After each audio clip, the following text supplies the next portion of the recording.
Monday, Labor Day, and we're going testing. As you can see, that sucker's back together. My pump is back, and I got the thumbs up that she's all good. So huge thanks to Fuel Lab for getting that back to me, like no charge. I sent it out to have an inspection done and have it tested to see if it was good, because I didn't know if it was going bad or what the deal was. I just needed to know that it was good, and it passed with flying colors. They boxed it up like it was a brand new pump, shipped it back with the test data. We got passed all performance tests. My pump is good to go, so I was pretty happy to find that out. And it happened to show up and I wasn't expecting it. I was pulling out of my driveway yesterday morning and got blocked in by the FedEx guy. Just happened to have my pump. I wasn't expecting it. So badass. Thank you, Fuel Lab. That's why that's on there. Now we gotta hook that guy up to that guy. It's too early for this. I need a backup camera on that thing.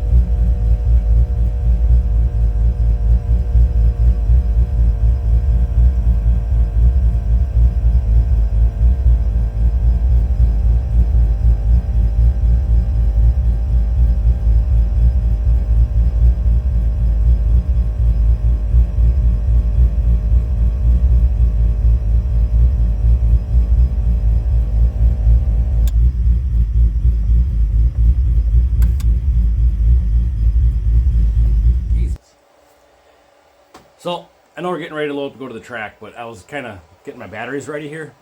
And if there was one thing that I get asked the most about with my whole everything I do, is when I find out the bike runs on RC car batteries.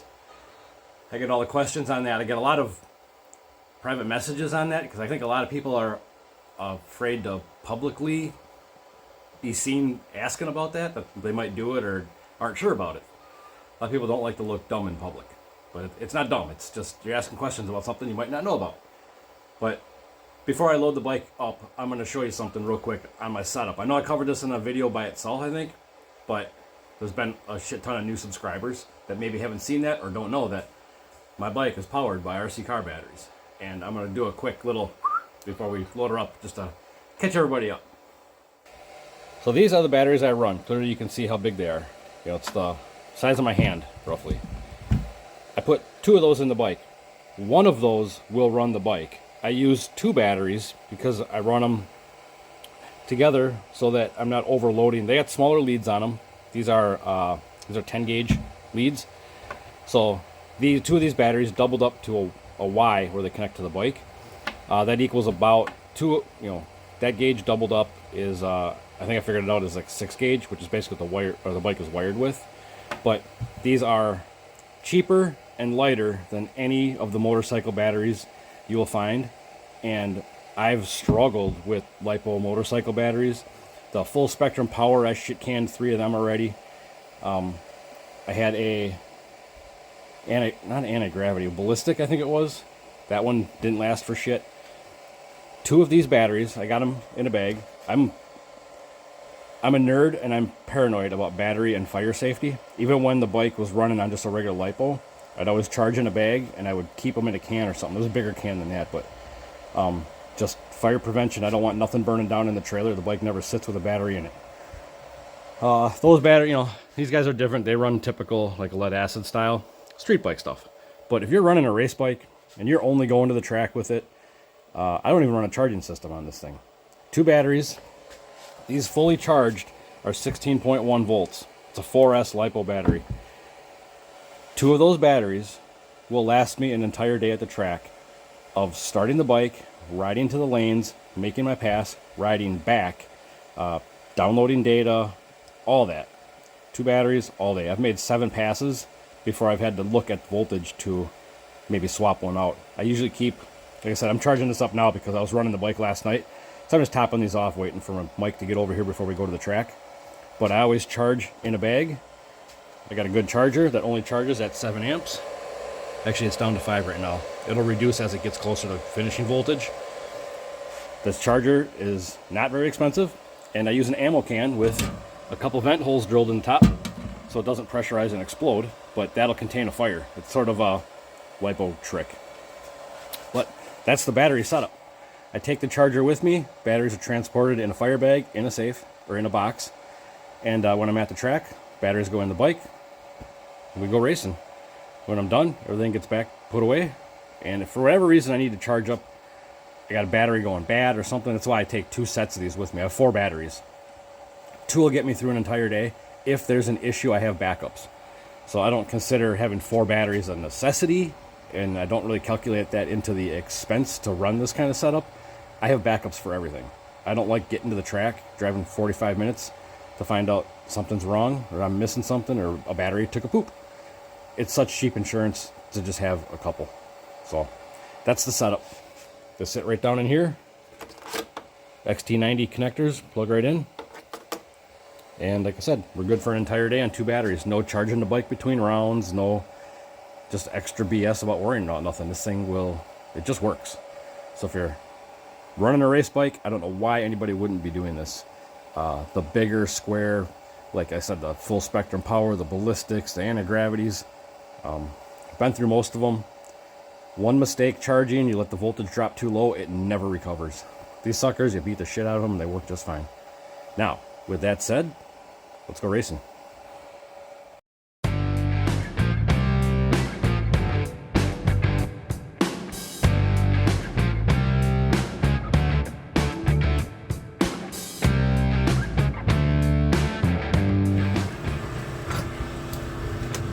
So we're here, ready to go, bike's ready to go.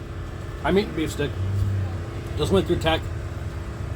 They just opened the lanes, so we're gonna have to make a hit. I'm gonna try my lowest power setting today because now we got to start working on hopefully a tune-up for an asphalt starting line that we're gonna be doing in 2 weeks. And I also got to double check my my fuel system issue. I need to get a good clean full throttle rip down track, see what the air fuel is doing, and get the bike noses over if it goes lean at all. And then yeah, if everything works, air feels good, we're gonna keep working on our low power tune-up. So we're gonna get rolling and go get up in the lanes.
So I'm pretty stoked on that. First pass back after all the fuel system issues and stuff I was kind of trying to fight, and we made a pretty goddamn good rip.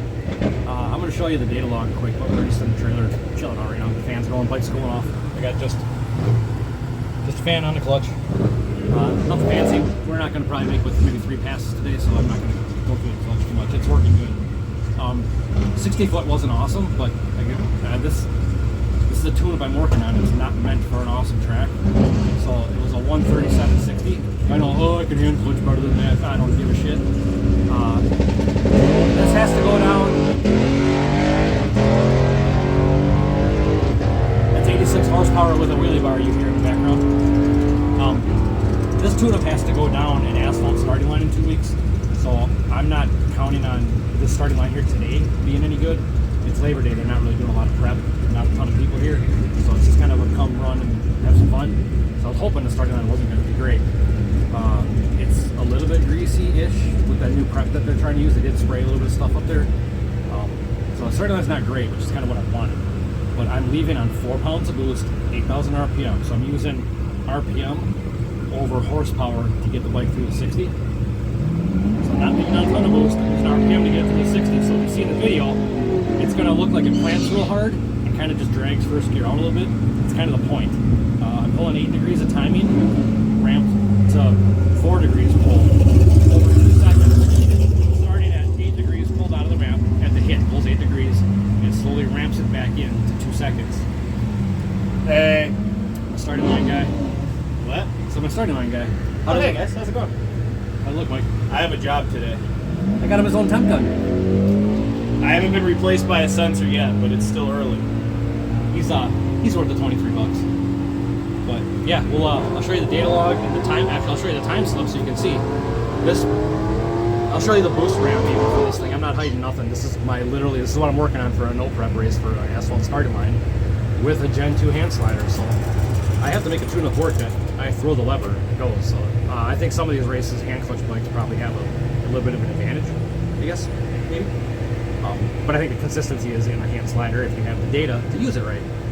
So let's check out the time slip and the data log quick. So I'm going to apologize up front for the noise in the background here. So here's the time slip. Again, this is leaving on 4 pounds, ramping to 14.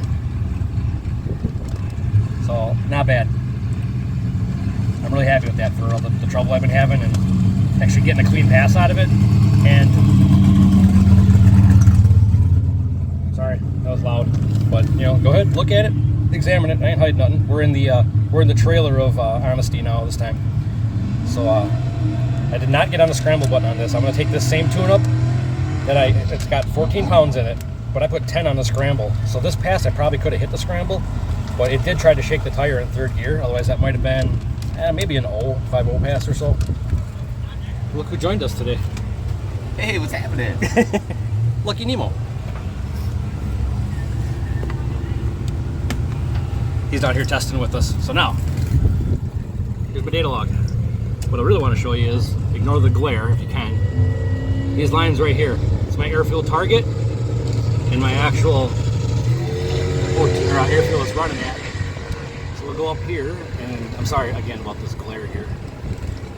So if we go down here, my O2 general, 4.3 at that point in the run. But my target, 4.55. Watch my corrections through the whole pass. Remember I was getting like weird 50% corrections and just shit was like off the chart. So we'll bring our cursor over. So right off the hit, we're starting right at this little dip right here. As soon as I throw the lever, it pulls timing, and then it's going to start following my air fuel target. So watch my O2 closed loop correction. So it's adding 10% fuel right there. Coming up the 2-step, not abnormal. Now it's going to go into the pass. Look at that correction number. 7, 8%, 3%, 2%. And we're all the way down into 3rd gear. 3%, minus 1, 2, minus 2%. That is pretty goddamn good. And this fuel map that I'm using is one that I grabbed from a tune-up from last year. I didn't even make this fuel map this year. So that's how far out that whatever my fuel issue was, that's how far out it was, that I literally loaded a fuel map from last year and my correction is freaking spot on. I don't know, I couldn't ask for better than that. I did get into I didn't have traction control, it was not turned on this pass. So as you can see, my ignition timing here, we'll highlight it quick because it's hard to see. So that dark red line is my ignition timing. If I was into traction control or anything on that pass, it'd be pulling timing and doing goofy stuff. I do have a timing retard up front to get it out of the hole, and it starts ramping the timing in. So you see the timing spike, it pulls it, and then we ramp it back up to what I want the timing to be at. But right here, there's a goofy spike. It shook the tire, like the bike shook. I lifted and got back in it, and then it was clean after that. But that was probably the first time I felt legit tire shake enough that it actually chattered the back of the bike. So I probably could have put more power in right there. That's what I was saying, that I could have got on the scramble button. But this, I'm freaking stoked with this. Just after you guys saw me struggling and complaining and getting a little confused, we got her figured out. So now I am going to put the clutch back together, and we'll go get in line. We'll go check out Nem. He's got his bike warming up now.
One thing I did want to show you, because I said I would, this is my actual boost curve. So you can see I'm starting at just about 4 pounds, 4.2.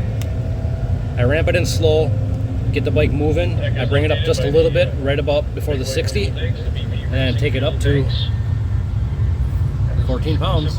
Just in case you thought I was lying to you, 14 pounds on that pass. Got plenty of fuel.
Second pass was muy bueno.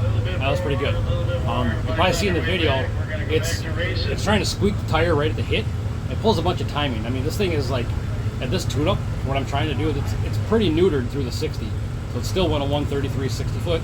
So it's still comparable on power from the first pass. So we're staying consistent there, which is what I want to see. I got power pulled out at the hit to try to make this low power tune-up go down. But altogether, I'm real happy with this pass. For being a no prep, low power tune, I'll show you the slip and the data log. The data log looks a lot better. So here is the slip from the second pass.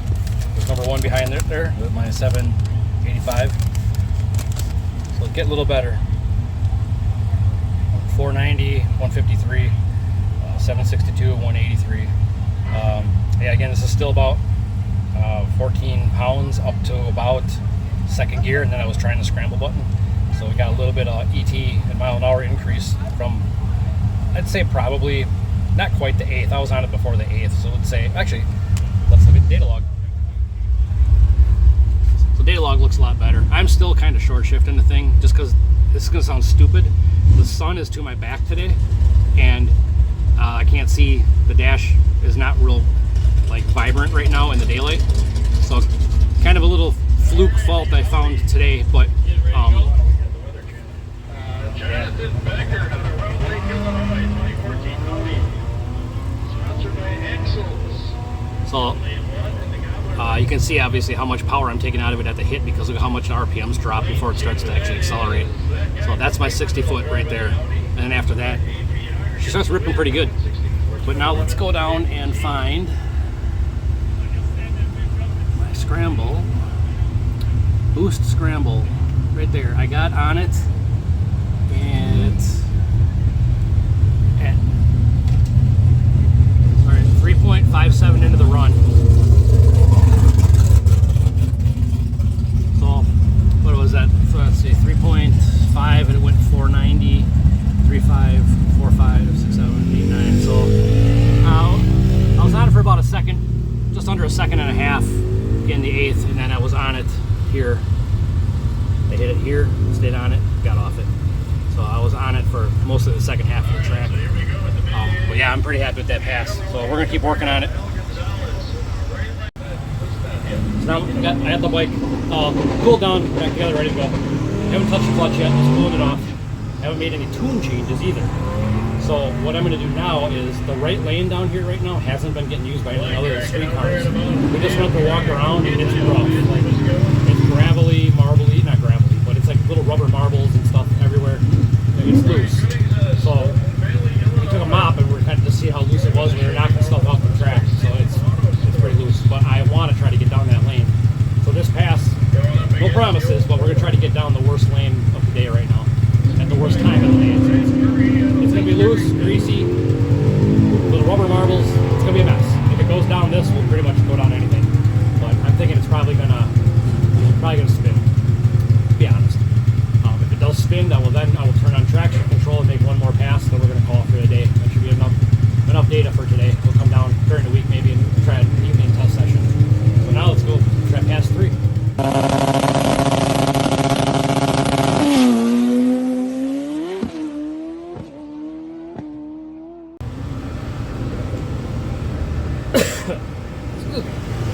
Third pass was actually pretty fun.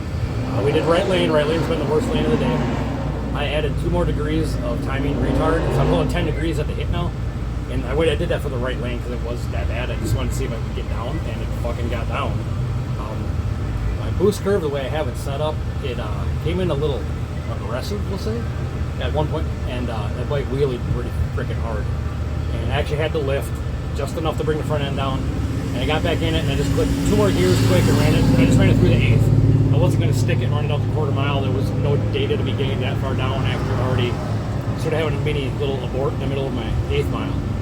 So, yeah, it was a pretty decent wheelie, and I'm going to show you the data log, but it actually got to 10 degrees pitch up, and I don't have the wheelie control set to do anything until it hits 15 degrees because reasons. The bike at the hit can squat a certain amount and pull timing that way, so I had it set so the pitch was a little higher than it would be when it squats at the launch. So I had it set too high. And actually the bike got to 10 degrees and it wasn't coming down. I had to lift. So I went into my wheelie control and I added a couple degrees. I think I have 8 degree retard now at 10 degrees. Nothing before that. And then 5% spark energy. So we made a little correction for that wheelie because I don't want to have to deal with that again. I don't want to have to lift. But I'll show you the time slip in the data log. It's pretty funny. Mike, how was the pass? It was very spicy up top, you know? Much spice? Yeah.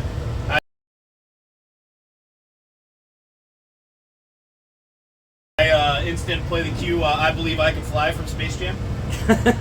Nobody's seen that movie. Yeah, I have. I was born around that time. Oh, God.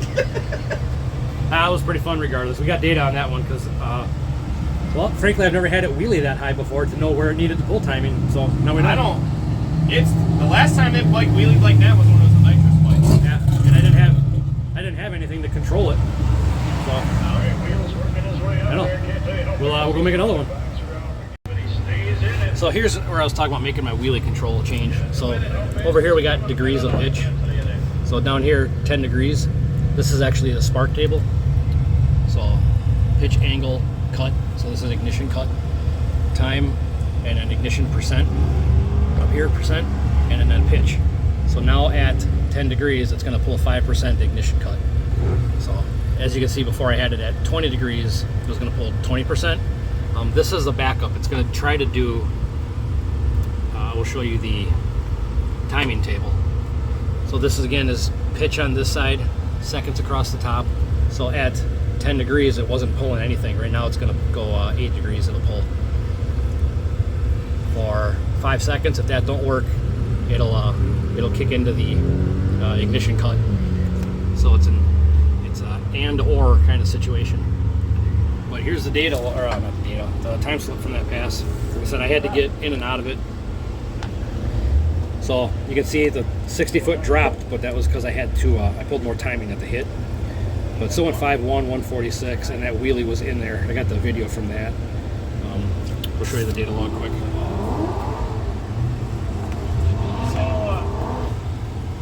So if you look here, you got the cursor already is on it, right? This line going straight up, that's where I chopped the throttle, right there. So at 2.8 is where it wheelied, and that's actually about where my max boost is starting to come in, so that was probably the wheelie. So you can see, yeah, first gear, second gear, it started to climb, top of second. I lifted and shifted. So there's third, fourth, fifth, and yeah, we just kind of got out of it. Actually, yeah, I ran it through the eighth. So now we are going to send this tune to the bike with the new wheelie control parameters, and we're going to go try another hit in the right lane. And we're going to leave the timing and everything alone. Like I said, the bike is leaving like a dog, but it's not a great track right now, and it's sticking a tire and it's getting through the 60 where I can actually put power to it after that. Like I got extra power on the scramble if I need to use it. And just so you don't think it wheelied with the scramble, I'll show you where the scramble button is.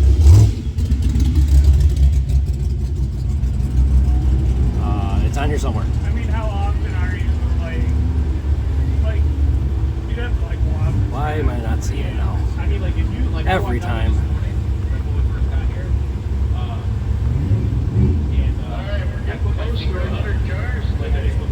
Oh, boost scramble. It's up farther than I remember. So right there. Boost scramble. Turn that on. And it will highlight it. And it's right there. Nothing. I never hit the button. So I didn't wheelie because of the button. It wheelied because of how I got the boost curve set up. So I'm going to make an adjustment to that too real quick.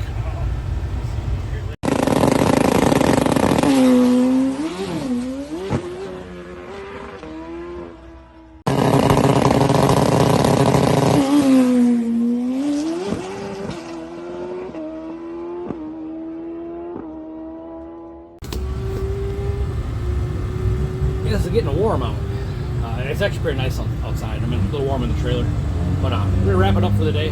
I made 2 passes back to back there at the end.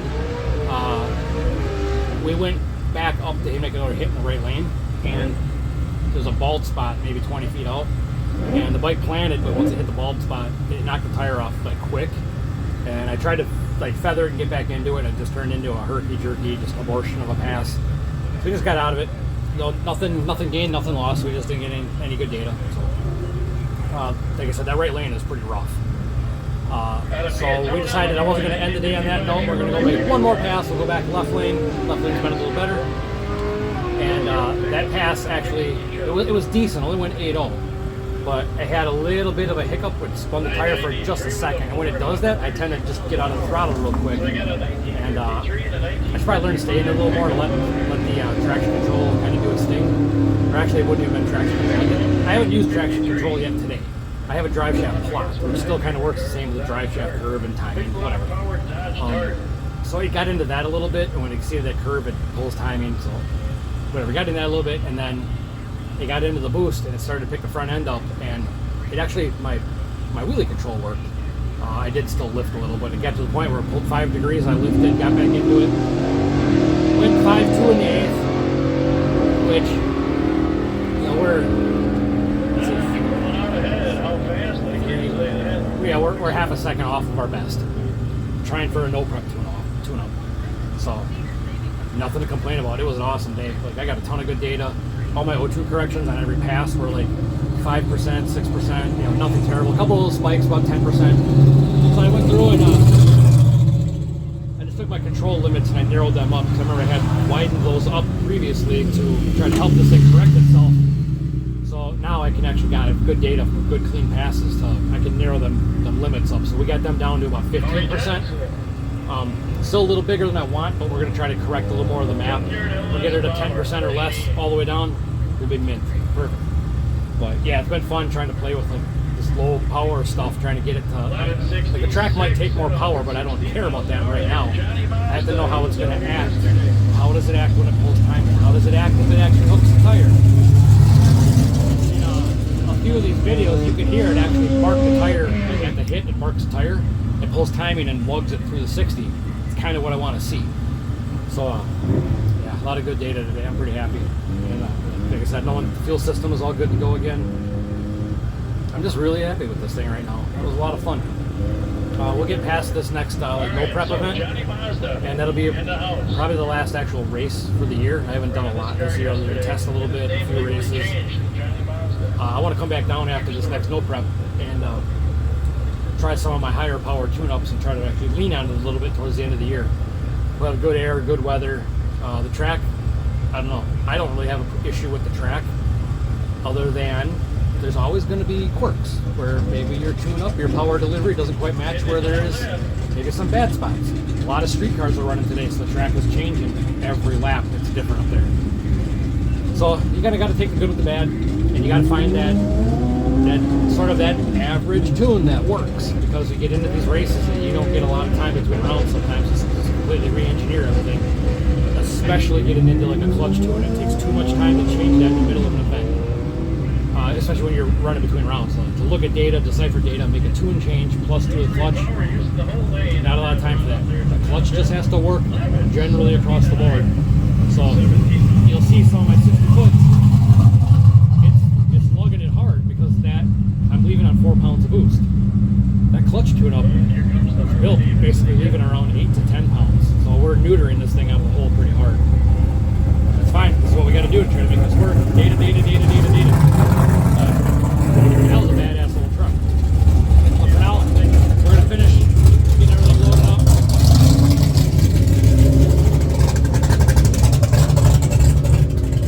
I got to start hitting back in the corner of the freaking board field over there. But yeah, we'll do a little wind down on the truck on the way home, and maybe hash out some tuning strategies with Mike.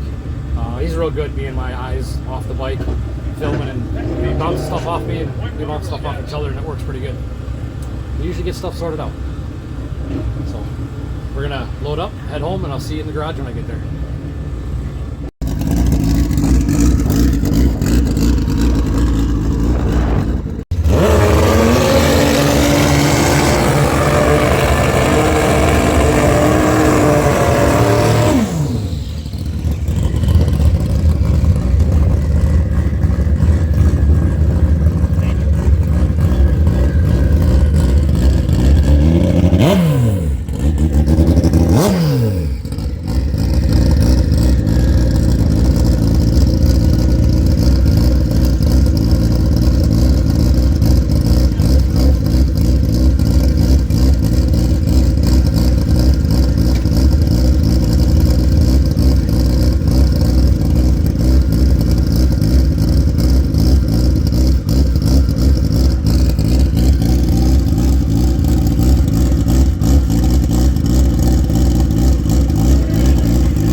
unloaded and time to do some post-racing checkovers. I had an absolute blast today. That was a lot of fun. It felt good to just be able to make passes that, the bike was running good. Things I was trying were working. I was getting good data. It's been a long time since I've gone to the track with the intention of setting like record-setting, personal best kind of passes. And that's okay, because I've really been enjoying this, trying to maximize what we have at the moment kind of strategy. Like knowing the track isn't great, or purposely taking a different lane because I know the lane is bad because I want the data. I want to see if it's going to spin, or if my ideas for like a traction control or drive shaft curve, or just different ways I'm controlling the power of the bike, to see if that stuff works, and to get results that I've been getting. I'm pretty happy with it. You probably saw by at this point, you probably saw some of the video, or in one of the videos, it was a complete mess of a pass. That was just on me. It went bad from the get-go, and it never got better. So, shit like that happens. But all in all, it was just an awesome day. Like a first pass off the rip, like air fuel correction, like everything was hitting the target. The correction was minimal. Boost, two-step RPM and boost target, everything was spot on. I'm just ecstatic with how the fuel tech's controlling everything, and the data. I can't say it enough. I'm happy. That was fun. I'm hoping that I'll get to go out, because that race is, so it's Monday right now. The race is in 2 weekends, so I'm hoping between now and then we'll get out a few more times to test. Again, we're going to try to go down on nights. I know the track's not going to be great. And then we'll just make passes from there and see if we can keep controlling power. I think I'm going to keep working on this. I kind of, every time I go to the track, I try to pick a certain tune that I'm going to work on.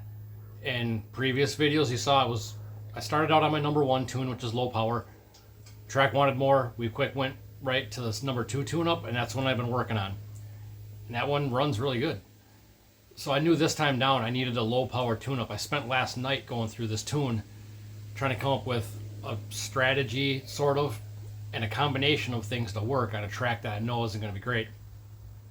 So even though today the track might have at one point got to the point where it would take more power, I didn't go into my tune up and start changing stuff.